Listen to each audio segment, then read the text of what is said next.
उसके हाथ मजबूत करना। और हमें डरने की जरूरत नहीं दोस्तों, क्योंकि ये सब जो सोल्यूशन, दुनिया को बचाने का सोल्यूशन जो है वो खेती में है। और वो खेती भगवान की दया से, इस ईश्वर की दया से आज भारत में सबसे ज्यादा है, और हमारा किसान है जो ये कर सकता है। तो चाहे कुछ भी हो, आने वाले दिनों में सबसे बड़ी अर्थव्यवस्था भारत की बनने वाली है। लेकिन आप समझोगे कि कैसे। अभी आपने इतने सारे बिजनेसेस बताए, आपको लगता है कि खेती यानी सिर्फ फूड और ईंधन, जो जिसके बारे में हमने इतने दिन हो गए चर्चा की, बात कर रहे हैं, समझ रहे हैं। लेकिन दोस्तों नहीं, एग्रीकल्चर सभी चीजों का सॉल्यूशन है। कैसे, देखिए। तो सबसे पहले तो मैं आपको बताऊं कि ये बायोमास कंप्लीटली इस क्रूड ऑयल को 100% रिप्लेस कर सकता है। बायोमास इज न्यू क्रूड, ये सब कुछ कर सकता है सब। अगर मैं ईंधन की बात करूं तो ईंधन के तो पूरी तरह से वो करेगा ही, लेकिन ये सभी चीजें, ये सभी रॉ मटेरियल जो हमने जो अभी देखे, उसको भी पूरी तरह से रिप्लेस कर सकता है। सबसे पहले मैं आपको बताऊं कि ईंधन जो बने हुए वो बायोमास से ही बने हैं। चाहे वो आप कोयला लीजिए, क्रूड ऑयल लीजिए, सब कुछ लीजिए, वो बायोमास से ही बना हुआ है, हमें पता है। लाखों साल लगे वो बनने के लिए, जो हम अभी कुछ मिनटों में, कुछ घंटों में हमारे फैक्ट्री में बनाने वाले। तो हम कोयला बनाएंगे और ये कोयला हर जगह जाएगा और वही काम करेगा जो आज की तारीख में आज का कोयला कर रहा है। मीथेन, मीथेन हम लोग बनाएंगे, जो मीथेन हर तरह के ट्रांसपोर्टेशन फ्यूल, हर तरह का कुकिंग इस पे काम आएगा। जेट फ्यूल से लेके ट्रक तक, उससे लेके जहाज जो पानी में चलता है वह जहाज, हर तरह का फ्यूल जो लगता है वहां ये मीथेन काम आएगा। लेकिन दोस्तों इसके साथ ये जो बायोगैस होता है, ये जो बायोफ्यूल स्टेट के प्रोजेक्ट हम लोग करेंगे, इस बायोगैस में दो तरह का बेसिक चीज होती है। एक तो 60 से 70% होता है मीथेन, और 30 से 40% होता है कार्बन डाइऑक्साइड। अभी मीथेन क्या कर सकता है, शायद मुझे लगता है कि हमने बहुत बार देखा है, आपको भी पता है कि मीथेन हर तरह के ईंधन को रिप्लेस कर सकता है।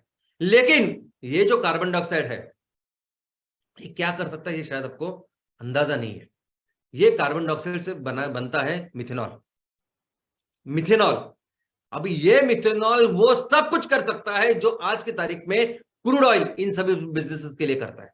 अगर आपको पेंट के लिए जो रॉ मटेरियल चाहिए ना, तो रॉ मटेरियल भी मिथेनॉल देगा। अगर आपको टायर के लिए जो रबर चाहिए, वो भी मिथेनॉल देगा। अगर आपको घर के पीवीसी चाहिए, आपको लैमिनेट चाहिए, वो भी मिथेनॉल देगा। अगर गाड़ी के कुछ पार्ट्स है, वो भी मिथेनॉल देगा। हर कुछ चीज, हर कोई रॉ मटेरियल जो आज की तारीख में ये क्रूड ऑयल सप्लाई करता है, वो सभी रॉ मटेरियल इस मिथेनॉल से आएंगे। और ये carbon based economy sustainable economy होगी दोस्तों, क्योंकि ये इसका इस्तेमाल करने के बाद कोई भी एक्स्ट्रा कार्बन आप प्रकृति में नहीं छोड़ने वाले हो। जो इसके अंदर कार्बन है वो ऑलरेडी हमारे नेपियर गैस में सोख के रखा है। कोई भी नया, कोई भी अलग, कोई भी एक्स्ट्रा कार्बन आप प्रकृति में नहीं डाल रहे हो, जिसकी वजह से ग्लोबल वार्मिंग होगी। आज ये माइनिंग करके क्या कर रहे हैं क्रूड ऑयल से, कि हम नीचे जा रहे हैं, उस क्रूड ऑयल को निकाल रहे हैं और एक्स्ट्रा डाल रहे ऐसा कर रहे हैं, और इसलिए ग्लोबल वार्मिंग हो रहा है। ये पिछले 200 सालों से हम लोग कर रहे हैं। लेकिन ये जब मिथेनॉल आएगा तब ये ऐसा नहीं होगा, क्योंकि पूरा जो कार्बन है वो कार्बन वैसे ही शाश्वत, वही सस्टेनेबल रहेगा। और यही फिर आगे जाएगा बन के एक सस्टेनेबल डेवलपमेंट। यानी आपको अगर आपके दिमाग में होगा कि अगर हम हमेशा कहते हैं ना कि इको फ्रेंडली प्रोडक्ट्स का इस्तेमाल करेंगे, इसका मतलब यह है कि आज हमने टेक्नोलॉजी डेवलप करके इतने सब कुछ चीजों का जो निर्माण किया है, वो सब चीजें भूल के हमें फिर से झोपड़ी में जाके रहना पड़ेगा, फिर से वो सब चीजें करनी पड़ेगी जहां ये चीजें नहीं है। तो ऐसा कुछ नहीं है दोस्तों। आपने जो टेक्नोलॉजी डेवलप की है, जो प्रोडक्ट्स का निर्माण किया है, वही प्रोडक्ट्स बनेंगे, हम वही प्रोडक्ट्स बनेंगे, लेकिन वो बनेंगे मिथेनॉल से, वो बनेंगे सस्टेनेबल रॉ मटेरियल से। और ये होने वाला है भविष्य। और दोस्तों कोई भी कंपनी हो, कोई भी कंपनी, उस कंपनी के लिए रॉ मटेरियल सप्लाई करेगी एमसीएल। हमने एक बड़े बड़े दूसरे कंपनियों का निर्माण करेंगे। अगर एशियन पेंट बना रहा है तो हम उसको रॉ मटेरियल देंगे। अगर एमआरएफ टायर बना रहा है तो हम उसको रॉ मटेरियल देंगे। अगर ये सभी कपड़ों के ब्रांड्स, बड़े बड़े ब्रांड जो है, वो अगर कपड़े बना रहे हैं तो उनको रॉ मटेरियल एमसीएल देंगे। अगर कार कंपनी है, उनको प्लास्टिक या बाकी पीवीसी के लिए ऐसे स्ट्रांग ऐसे कुछ चाहिए, तो वो भी एमसीएल देगी। तो दोस्तों ये सभी चीजें जो जाएगी, हर जगह रॉ मटेरियल होगा एमसीएल का, हर जगह रॉ मटेरियल होगा सस्टेनेबल, वो क्रूड ऑयल से नहीं आएगा। और हमें जरूरत नहीं किसी नई कंपनी का निर्माण करने के लिए।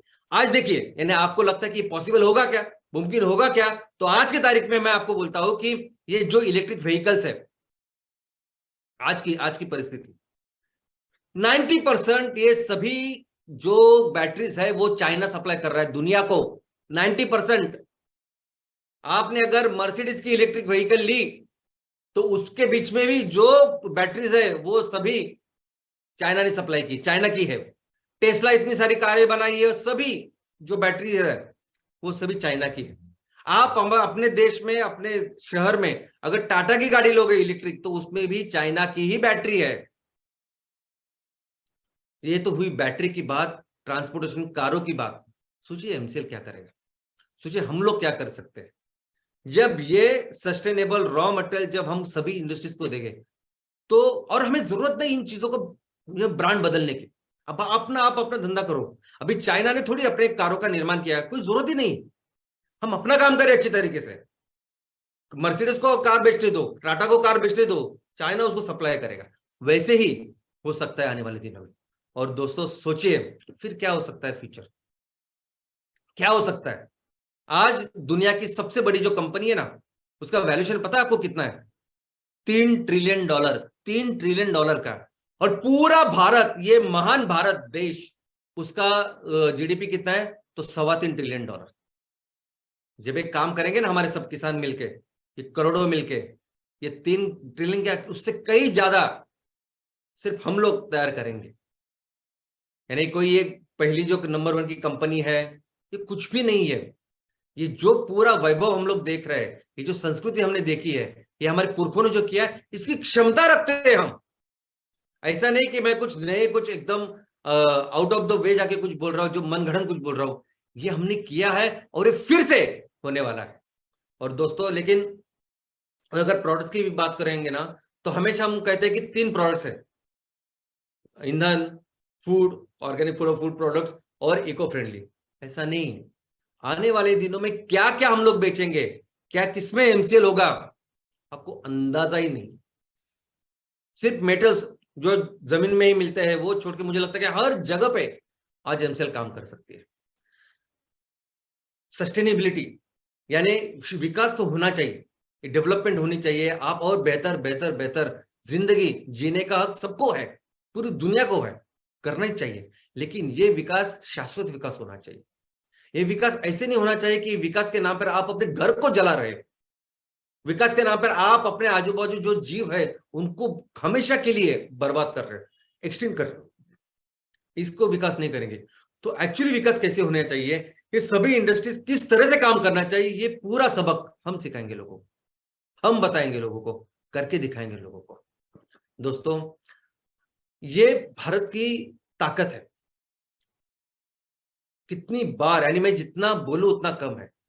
भारत की क्या ताकत है, भारत यानी भारत जैसे बना हुआ है ना, किसी देश के पास हिमालय नहीं है।